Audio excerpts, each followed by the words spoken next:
Mesdames, Mesdemoiselles et Messieurs, bonsoir. Ce Benguis que vous voyez sur la photo explique ce qui arrive à sa voisine camerounaise.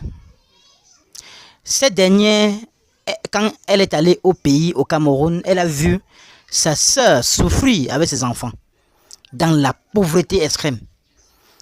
À son retour en France, elle décide de faire des papiers et de reconnaître ses enfants comme ses propres enfants. Monte les dossiers et le visa validé, ses enfants remontent en France et elle inscrit ses enfants à l'école. Vous imaginez ce qui arrive?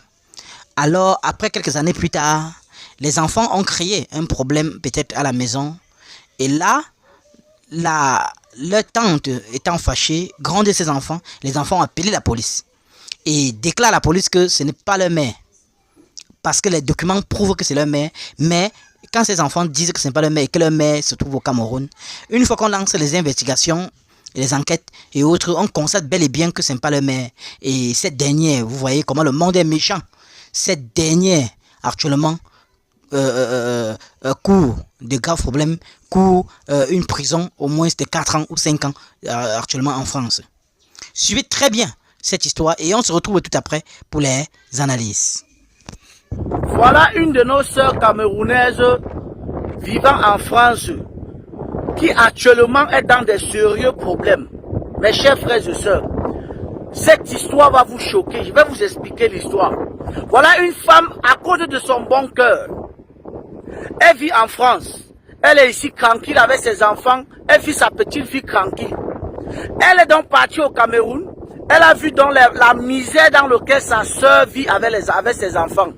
Elle décide de faire venir les enfants de sa sœur, qui sont ses neveux et ses nièces.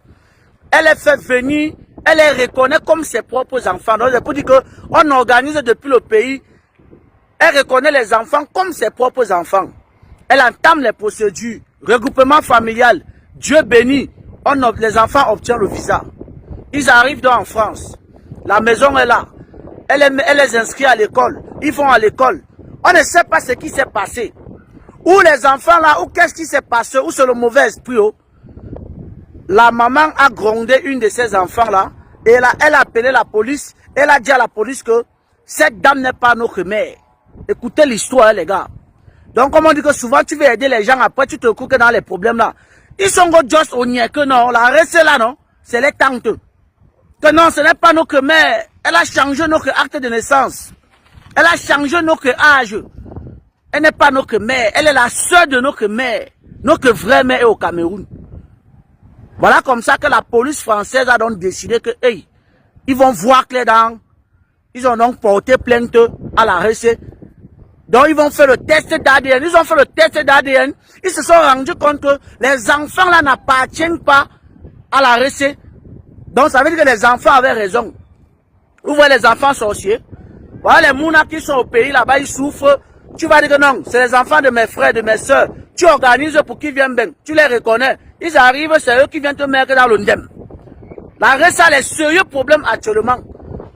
Là où elle est là, si elle n'a rien pour au moins 5 ans de prison. Vous voyez la vie? Vous voyez le cœur de certains gens? Vous voyez? Ils appellent les mères en Afrique. Oh, elle grande sur nous. Elle nous parle mal. Les enfants appellent la police. Ils ont dit au niais que ce n'est pas ma mère. Elle a changé mon acte. Ma vraie mère au Cameroun. Je profite pour parler de ça. Parfois on se plaint. Oh, vous ne faites venir personne. Parfois tu veux faire venir tes neveux, tes nièces. Mais quand tu entends ce genre d'histoire-là, ça décourage certains. Hein? Ça décourage. Hein? Comme je vais faire venir mon neveu, il va venir me mettre dans le ndemambel. H, toi qui regardes, n'oublie pas de liker et de commenter. Vraiment, si tu n'es pas encore abonné, fais-le. Aidez-moi vraiment à travailler davantage. Quand vous likez comme ça, moi je suis content et ça m'aide. Merci pour la marque de confiance.